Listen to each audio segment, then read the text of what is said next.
एकानं अशी बारीक कटिंग बारीक केली आणि ते कौतुकानं आपल्या बायकोला म्हणले करे आज मी कटिंग बारीक केली तर जरा तरुणच दिसायला होत नाही. ती म्हणे चप्पी करून यायची ना, मग बाळा तेच दिसले असतात. तिला काय नवले म्हणा.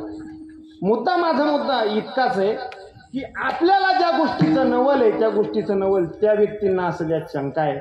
जगद्गुरु तुकोबरायांच्या पत्नीनं सुद्धा हेच उत्तर दिलं, ऐका कालच माझ्या भावानं व्यालेली म्हैस आणून दिली, आता कुठंतरी माझे दूध तूप खाण्याचे दिवस आले आणि तुम्ही म्हणता चला वैकुंठाला. मी काय वैकुंठाला येणार नाही. एक काम करा, जो तुम्हाला जायचं तर तुम्ही जा, जोपर्यंत राहायचं तोपर्यंत राहा आणि ज्या दिवशी करमणार नाही त्या दिवशी पुन्हा माघारी या. ही विलक्षणता आहे तुकोबरायांच्या जीवनातील.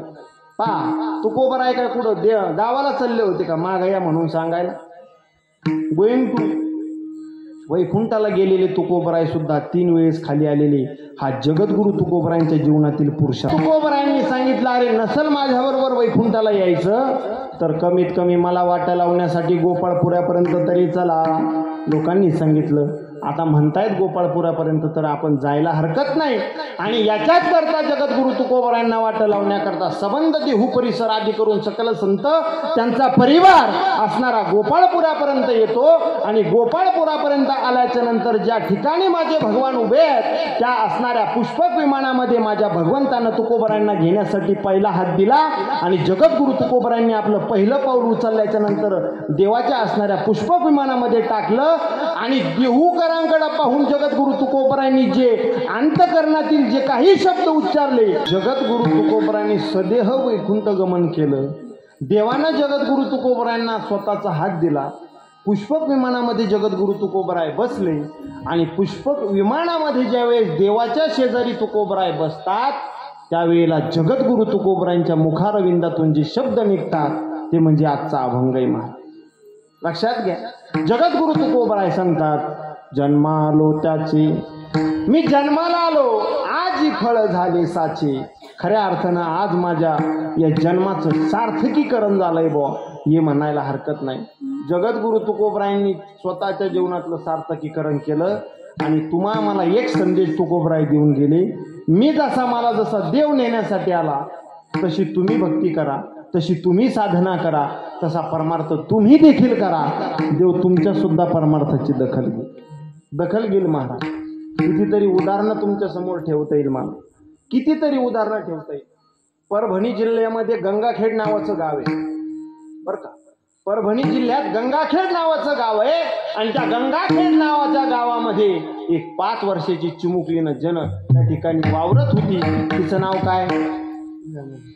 संत जनाबाई महाराज 5 वर्षाच्या असल्यापासून खऱ्या अर्थानं आई वडिलांच्या लाडक्या होत्या बरं का. जनाबाई कोण होत्या सांगू तुम्हाला? कंसाच्या दरबारामधल्या आदल्या जन्मीच्या ज्या कुब्जा नावाच्या दासी होत्या त्या म्हणजे जनाबाई. या असणाऱ्या संत परंपरेमध्ये अनेक संत असे आहेत की ज्यांचा असणारा पूर्व अवतार आणि उत्तर अवतार खऱ्या अर्थानं हा अभ्यासनासारखा आहे. अलीकडं हा विषय फारसा कीर्तनकाराच्या माध्यमातून ऐकायला मिळत नाही, शोकांची काय महाराज, परंतु हा विषय सांगितला पाहिजे. फारच सासू सोनाच्या गोष्टी सांगायच्या आणि तुमचा टाइमपास करायचा, ह्या काय गोष्टी चांगल्या नाही. तुम्ही सांगा ना, कार्यक्रमामध्ये पौराणिक उदाहरणं सांगा, ज्या गोष्टी माहिती नसतील त्या गोष्टी सांगा. आता मला सांगा, आपण या ठिकाणी सगळ्यात महत्त्वाचा आजचा विधी जो आहे, आपल्याला अजून 5-6 महिन्यांनी जो विधी करायचा त्याचं नाव पिंडदान आहे. काय? पिंडदान. एक पिंडदान होतं माणसाच्या दशक्रिया विधीला, दुसरं पिंडदान होतं माणसाच्या 13व्याच्या विधीला आणि तिसरं पिंडदान होतं कधी? वर्ष श्राद्धाला. ऐका महाराज, पिंडदानाला एवढं विशेष अनन्यसाधारण महत्व आहे. पिंडदान महाराज रावणाचं सुद्धा पिंडदान केलं. एवढा कुकर्मी रावण होता तरी पण. माहितीये कुणी केलं रावणाचं पिंडदान?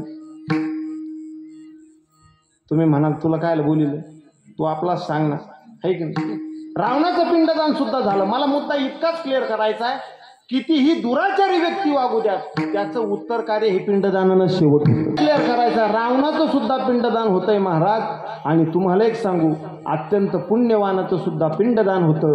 फरक इतकाच आहे, एखाद्या नास्तिकाच्या पिंडदानाला कदाचित कीर्तन प्रवचन नसू शकतं, परंतु एखादा जर सात्विक आत्मा गेलेला असेल, एखादा जर पुण्यवान आत्मा गेलेला असेल, एखादा जर परोपकारी आत्मा गेलेला असेल, तर त्याच्या निमित्तानं महिन्याला सुद्धा हरिकीर्तन होतंय.